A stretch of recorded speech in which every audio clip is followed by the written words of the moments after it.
Quite honestly, one of the biggest triple threat matches in TNA history for the TNA World Champion. It is Trick Williams defending against Joe Hendry and Mike Santana. A year ago, I would have said you crazy for even booking this and thinking I would watch it. But nonetheless, we are here. Mike Santana's hotter than he ever been, and this is his home city.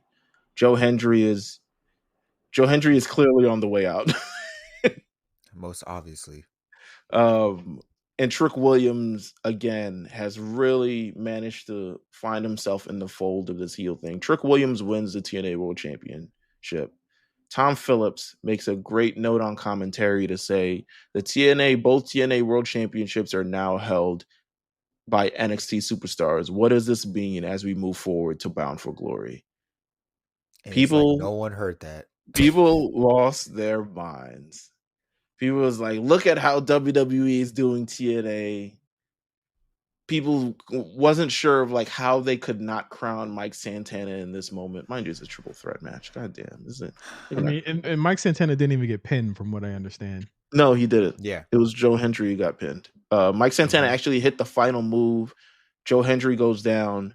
Trick essentially recovers from feigning injury, and dirty finish, as we've said. And he tosses Mike Santana out the ring. He pins Joe Hendry, and he retains the championship. Which I don't know how you could be more clear how that sets something up for a one-on-one between. Well, this is the argument. Let me pose the argument. Let me pose the argument that everyone's saying, because what's funny to me about this argument, guys, is that I truly do not remember a lot of people thinking that this was like a make or break. Like I did not. I must. No, I mean people were. People thought it was. Why? But why? Because they're like, oh, it's the biggest eyes that you've ever seen. I'm like, yes. It's Mike Santana's hometown as well. I get that argument.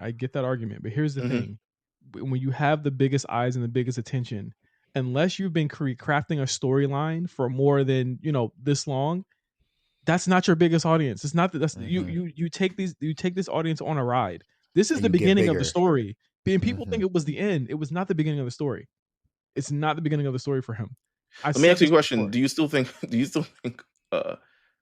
Moxley should have retained? Yeah, I do. Okay. I think that Dynamite last week, don't you? Yeah. Look at the ratings. Look where we're at now. like no, seriously, like looking at Dynamite last week, don't you? I agree. I thought both endings, and Tony Khan did something very, very shady after the pay-per-view where he tweeted, make sure you guys tune in to the Dynamite this week. It's a great show. Thank you for all the AEW fans. Blah, blah, blah. But I thought it was a tale of thank you. I thought it was a tale of two finishes, because one clearly was brought on by crowd support and people essentially being like, this has to happen at this pay-per-view. And the promoter essentially says, I agree. Let's have it happen. And this one seems to be playing a little bit more of a long game. So I ask you, Justin, why do you think this is seemingly more beneficial for TNA than doing the making everybody happy story? Because I think back to one of the greatest, and I need people to really listen to this. I think back to one of the greatest invasion storylines of all time. And I'm not saying that this is going to be like that, because I still say this is one of my favorite wrestling storylines ever. And it's ROH versus CZW, the invasion. It was an angle that spanned two different promotions, multiple different characters, and then ended in a knockdown, drag out, warfare match, right? I'm not saying this is going to end up like that, but I'm saying that the story was ROH was getting their asses kicked. They were getting their asses kicked because essentially they were the baby faces here. And you want to pay to continue to see if the baby faces will prevail. And at the beginning of the story, you do not want the heels to lose, because then you have no story. This is not about the attendance rate. It's about TNA expertly, I won't even put expertly there, but I'll say putting in a storyline in place where you have the biggest eyes, and then there's people who haven't watched in years to say, oh shit, this Trick Williams guy is a real dick, or he's from WWE, or what's going to happen next week. If Mike Santana wins, it's like, oh, that was cool. I'm never watching TNA again. Because at the end of the day, you don't get why Santana's special from one fucking show if you've never seen it before. You get what's special about him from weeks and weeks and weeks of him overcoming, from him prevailing, from him showing up on NXT, from him showing up on Impact, and you following this guy's story, and Trick Williams being the antithesis of that. The same way for Masha and JC Jane. Now you have two heels, and would you look at that? There's two heels that have the championships. So that means there's two people that have to overcome this insurmountable odds to stop the WWE invasion. And in fact, WWE is positioning themselves as the heels here. People's whole fantasies of Fed Bad, they're literally giving to you a story of Fed Bad, and yes, we're not, and you're not understanding that they're allowing you to do it. This is the story. Yes, we're the evil ones here. You're supposed to, yes, you're supposed to be mad. That's the point. You're supposed to be upset, but not that upset. Not upset to the point where you're like, TNA really screwed the pooch. They didn't. Well, the argument that people are saying is essentially like, hey, oh, we're watching anyway. Well, this is yes. But the argument that people are saying is essentially like, is this another LOL TNA moment? Like moments that you have where it's supposed to be the moment to crown someone, and maybe they either take too long or they never even get to it at some point. But did they this not clearly take a long time to crown Joe Hendry also? I mean, they did. I think he lost the match last year at Slammiversary. I think it was Slammiversary. It sure the fuck was. Yes, it was. And then he wanted a Bound for Glory, did he not?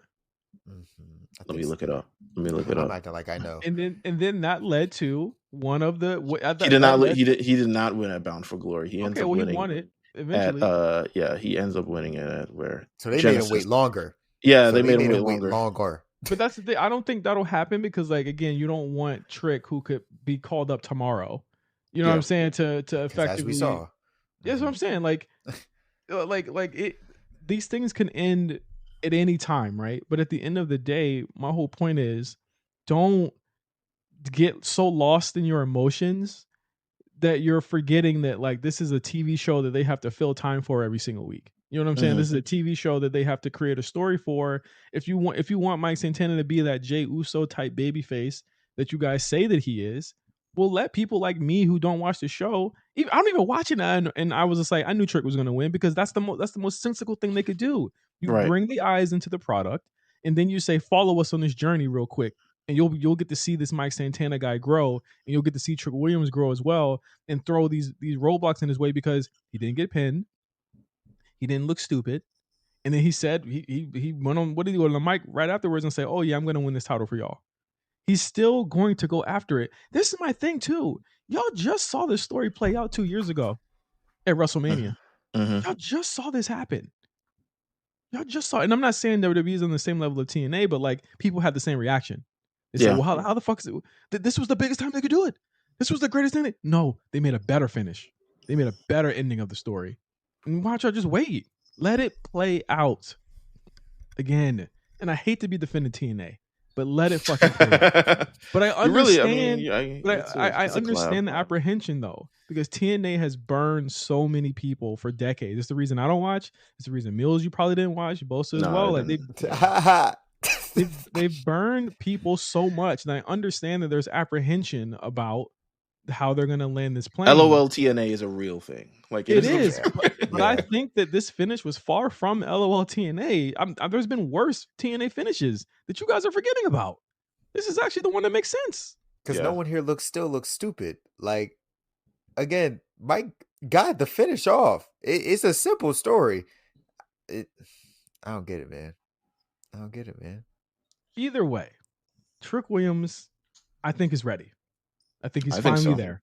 I think he's finally there. Yes. I think JC is ready. I think she's finally there. I think these two are the perfect people to be holding these titles going into it. And I would say I was gonna say like give it to him at Heat Wave. I'm not really sure what the JC plan is. It's very clear what the Mike Santana plan is. I'm not really sure where they're gonna go with JC in terms of like who she would drop it to. But I'm interested. I'm intrigued. I mean, I'm especially more intrigued in these two than I am with the actual NXT title holders, the other title holders on the show, like Oba and them. Like I'm way more interested in what's going on with them.